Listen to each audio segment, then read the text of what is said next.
একদিন বিশ্বনবী বললেন, বান্দার কোনো হক আল্লাহ কোনোদিন ছেড়ে দেয় না।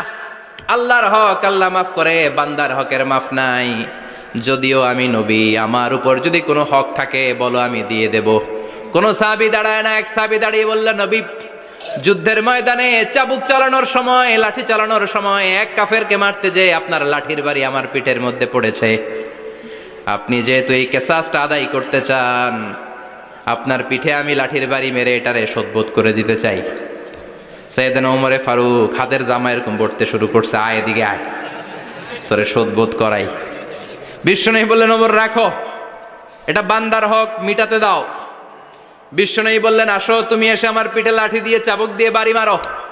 সাহাবী বলে, ও নবী, তখন দুর্ভিক্ষের সময়ের যুদ্ধ ছিল, আমাদের গায়ে জামা ছিল না। যখন আপনি আমার চাবুকটা পিঠের মধ্যে মেরেছেন, আমার পিঠে তখন জামা ছিল না। আপনি যদি যথা নিয়মে কেসাসটা আদায় করতে চান, আপনার জামাটা খোলেন, খালি পিঠের মধ্যে বাড়িটা মারিস। এবার ওমরে ফারুকরে ধরে কে?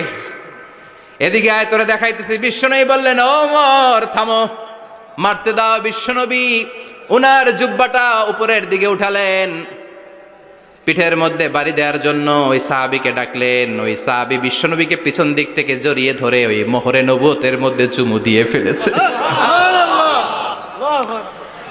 সাহাবী বললেন, নবী গো, এই নাটক করার জন্য আপনি আমারে মাফ করে দিয়েন। আপনি বিশ্বনবী, উদম গায়ে আপনারে দেখা যায় না, খালি গায়ে আপনারে দেখা যায় না। শুনেছি আপনার পিঠের মধ্যে মোহরে নবুয়ত আছে। অনেক দিনের সাধনা, জল্পনা কল্পনা, আপনার মোহরে নবুয়তে আমার ঠোঁটটা আমি লাগাবো। আপনার মোহরে নবুয়তের মধ্যে আমার ঠোঁটটা লাগিয়ে আমার ঠোঁটটারে আমি জাহান্নাম থেকে পরিত্রাণ করাবো।